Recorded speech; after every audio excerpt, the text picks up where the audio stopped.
Hi అండి, welcome to more love vlogs. ఎలా ఉన్నారండి అందరూ? ఈరోజు మార్నింగ్ కర్రీ ఏం చేద్దామా అని ఆలోచిస్తున్నాను.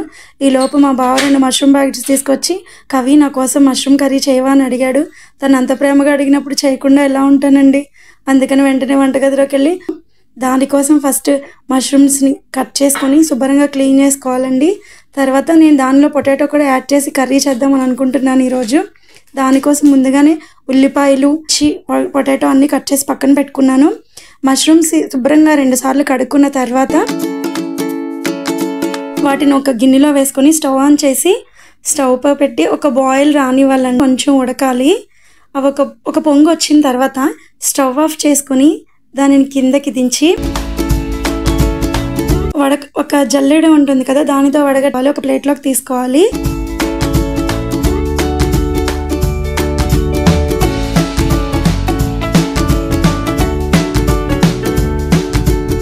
స్టవ్ ఆన్ చేసుకొని ఒక కడాయి పెట్టుకొని దానిలో నూనె వేసుకొని, నూనె కొంచెం హీట్ అయిన తర్వాత ముందుగా మనం బాయిల్ చేసుకున్న మష్రూమ్స్ని కొంచెం ఫ్రై చేసి, కొంచెం మష్రూమ్ స్మెల్ అనేది పోయేదాకా ఫ్రై చేసుకోవాలి. ఇవి కొంచెం 5 మినిట్స్ ఫ్రై చేసిన తర్వాత వీటిని ఒక ప్లేట్లోకి తీసుకోవాలండి.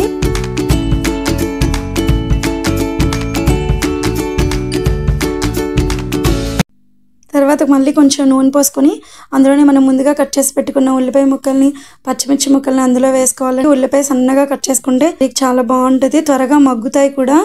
ఇదే ఉల్లిపాయ ముక్కల్లో కొంచెం పసుపు, సాల్ట్, నేను ఉల్లిపాయలు వేగేటప్పుడే వేసేస్తానండి. సాల్ట్ కూడా చాలామంది కర్రీ వండేటప్పుడు మధ్యలో వేస్తారు, కానీ నేను స్టార్టింగ్ వేస్తాను. సాల్ట్ వేయడం వల్ల ఉల్లిపాయ త్వరగా మగ్గుతుంది. ఉల్లిపాయ పసుపు ఫ్లేవర్ కూడా బాగా పడుతుంది అన్నమాట.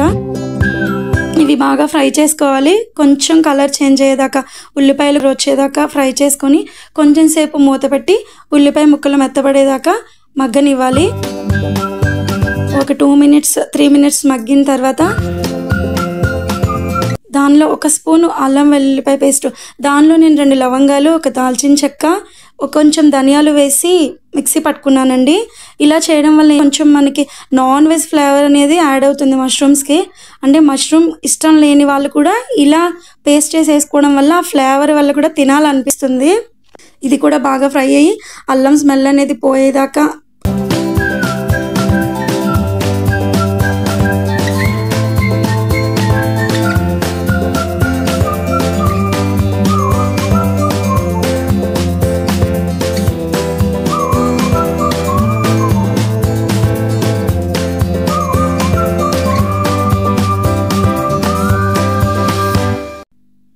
అది అల్లిపోయిన తర్వాత ఇందులో మనం కట్ చేసి పెట్టుకున్న బంగాళదుంప ముక్కల్ని ఇందులో వేసుకొని ఇవి కూడా బాగా ఫ్రై చేసుకోవాలండి. బంగాళదుంప ముక్క అనేది కొంచెం మెత్తబడాలి, మెత్తబడే వరకు బాగా ఫ్రై చేసుకోవాలి.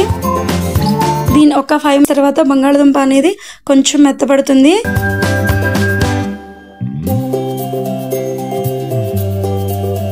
మూత పెట్టేసి కొంచెంసేపు మగ్గిన తర్వాత తీసేసి అదే దానిలోనే ముందుగా మనం ఫ్రై చేసి పెట్టుకున్న మష్రూమ్ ముక్కల్ని కూడా వేసి వాటిని కూడా కొంచెం సేపు ఫ్రై చేసుకోవాలి.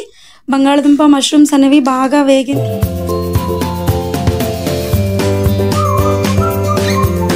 ఇందులో 1 స్పూన్ కారం, అంటే కారం అనేది మీ ఇష్టం అండి, మీరు ఎంతవరకు స్పైస్ అంతవరకు వేసుకోవాలి. మేము కొంచెం స్పైసెస్ ఎక్కువగానే తింటాం కాబట్టి కొంచెం ఎక్కువగానే వాడుతూ ఉంటాను నేను. కారం కూడా వేసి వేగిన తర్వాత దీనిలో కొంచెం వాటర్ పోసుకోవాలి. బంగాళదుంప మష్రూమ్స్ ముక్కలు మునిగేంత వరకు కొంచెం వాటర్ పోసుకుని, ఎందుకంటే మనకి బంగాళదుంప కొంచెం గట్టిగా ఉంటుంది, అది కూడా మెత్తగా అయిపోయేలాగా వాటర్ పోసుకోవడం వల్ల బాగా మగ్గుతుంది. దాన్ని మూత పెట్టేసి ఒక 5 or 10 మినిట్స్ వదిలేయాలి. ఈలోపు మనం ఒక గిన్నెలో ఒక 5-6 జీడిపప్పులు, కొంచెం గసగసాలు వేసుకొని కొంచెం నానబెట్టుకొని